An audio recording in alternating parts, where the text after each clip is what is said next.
Buenas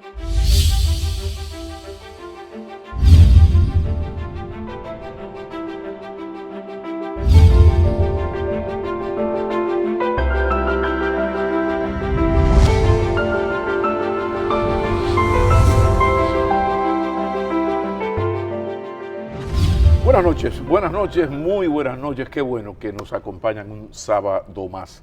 Es lo normal ya en los últimos programas que hemos hecho. Hablar de lo que es importante para el país con las personas que tienen calidades, experiencias, calificaciones para contarnos lo que es fundamental, nodal, como dicen los sociólogos. En esta oportunidad, y qué bueno, vamos a hablar con el vocero más autorizado del señor presidente de la República, Danilo Medina. Vamos a hablar con Roberto Rodríguez Marchena.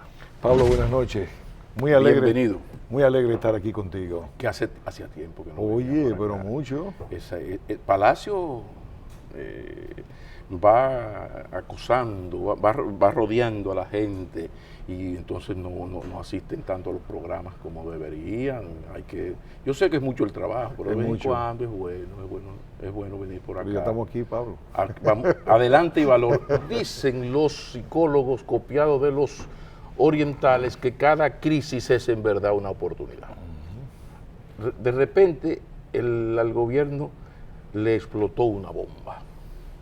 Un suicidio en la oficina de Hoy Soy ha traído a la luz una serie de posibles actos de corrupción, de tráfico de influencias, muchas cosas. Incluso para, si era poco, otro escándalo en la ONU salpica a un funcionario, embajador alterno, que no debía hacerlo porque él tiene doble nacionalidad, pero eso es otro tema. Entonces, a partir de lo que está ocurriendo y otras cosas, ¿qué puede plantear el gobierno?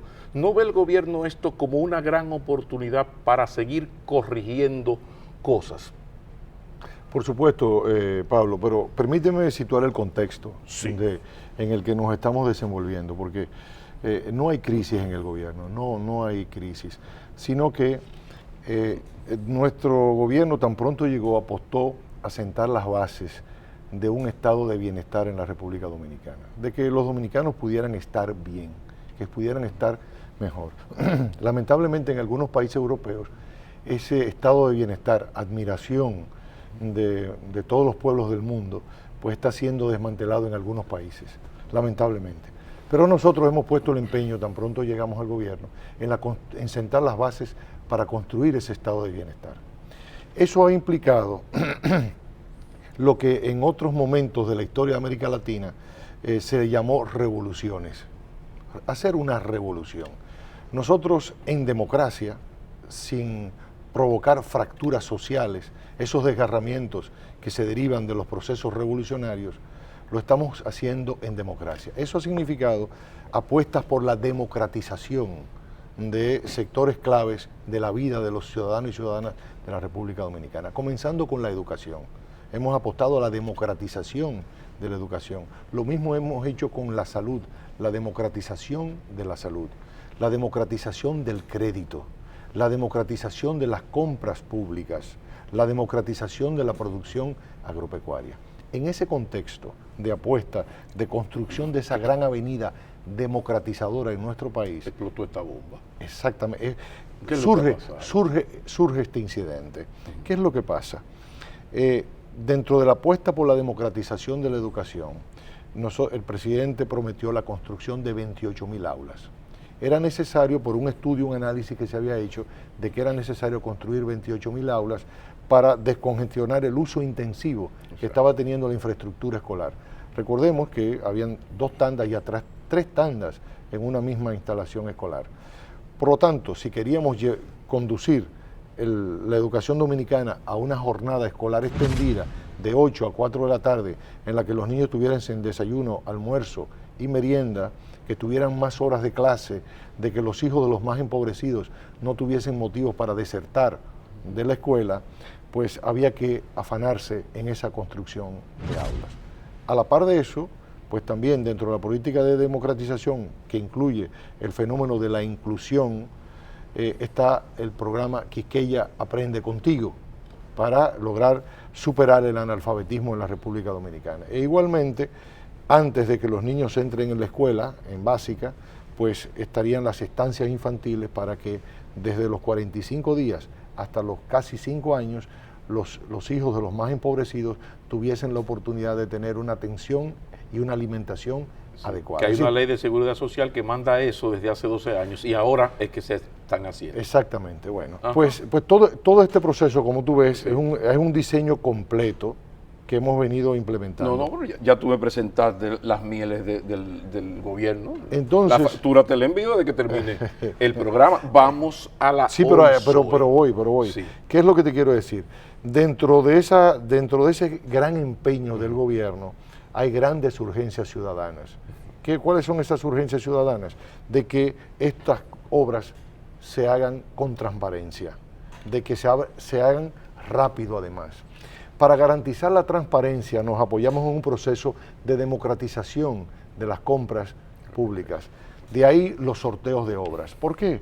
Porque detectamos una enorme oportunidad en una cantera de pequeñas empresas constructoras existentes en el país, de ingenieros, de arquitectos que merecían una oportunidad. Entonces, todo el proceso de la asignación de obras lo hemos logrado, yo diría, con enorme éxito. Es decir, los sorteos es la expresión más democrática de la asignación de obras, porque ni siquiera es la licitación, sino aquí, ¿verdad? Saca y bien. Ok, eso se ha dado con la más absoluta transparencia. Estamos hablando, Pablo, de que 90.000 millones de pesos, 90.000 millones de pesos han intervenido en estos sorteos. Okay, lo que significa que hay 90.000 millones de pesos a pagarle a miles, ya no a 6 o 7 grupos constructores. Correcto. Es decir, que antes las mafias y vagabunderías que ocurrían, algún corrupto que hubiese en tal o cual oficina, crea una mafia con 6 o 7 ricos que tienen un colchón para aguantar, porque yo te construyo, tú no me pagas los 30 millones que tienes que pagarme, pero ya yo contigo, señor gobierno, ya yo me he ganado 200. Yo tengo el colchón para aguantar. Correcto. Entonces, ustedes democratizan esto y hay 1.500 señores que son ingenieros del CODIA, pero no tienen ese colchón. Y ahí surgió la mafia. Ahí está, exacto. Por ejemplo, yo te doy el dato siguiente. Cuando llegamos al gobierno en agosto del 2012, habían 12.000 proveedores del Estado, 12.000. Este proceso de democratización de las compras públicas lo ha llevado a 37.000 en 3 años. Entre ellos la tercera parte mujeres, que para nosotros también es muy importante de que puedan participar.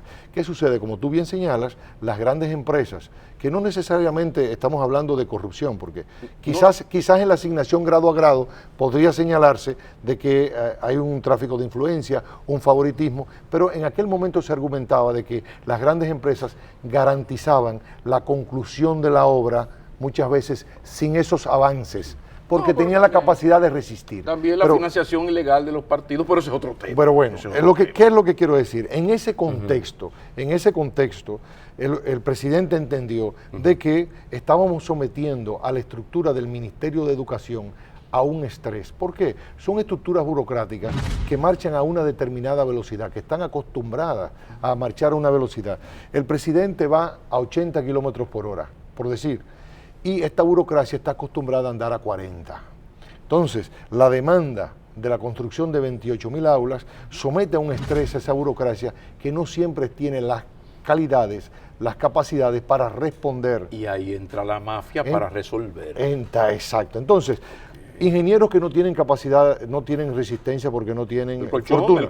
No tienen fortuna. El presidente decide además, fíjate si el presidente es consciente, el presidente decide además de que el Banco de Reservas pueda establecer una línea de crédito ante la eventualidad de retrasos. ¿Por qué? Porque siempre hay retraso de obras, siempre, en cualquier parte del mundo se retrasa. Por la cubicación tú presentas, hay una falla en la cubicación, los fondos no llegan, las recaudaciones no tienen el ritmo esperado, en fin. El presidente establece esa línea de crédito en el Banco de Reservas. Pero debo interrumpirte porque mira por dónde te he dado toda la primera parte de este programa para que tú me expliques el contexto. Vámonos a la pausa porque hay que buscar los chelitos. Ok. Cuando regresemos, entonces vamos a las medidas Pero correctivas. tú eres consciente de que había que contextualizar esto, ¿verdad, No, Pablo? y lo agradezco. Además, yo que soy crítico de muchas cosas, también trato, la mezquindad no es parte de mi No, absoluto, accionar. no, yo sé que- Entonces yo yo sé que creo no. que esa democratización es un mérito, no es algo que Y sobre debemos todo que hay que criticar. defender, Pablo, que en todo esto, cuando ocurren estas cosas, tenemos que recordar el gran propósito, la gran avenida. Porque si en esa gran avenida que estamos circulando, tú encuentras una basura en el medio, no invalida la pertinencia de la avenida. Pero apareció la basura y después de la pausa, a ver qué vamos a hacer Sí, con esa claro, basura. claro, Ya regresamos. claro, claro.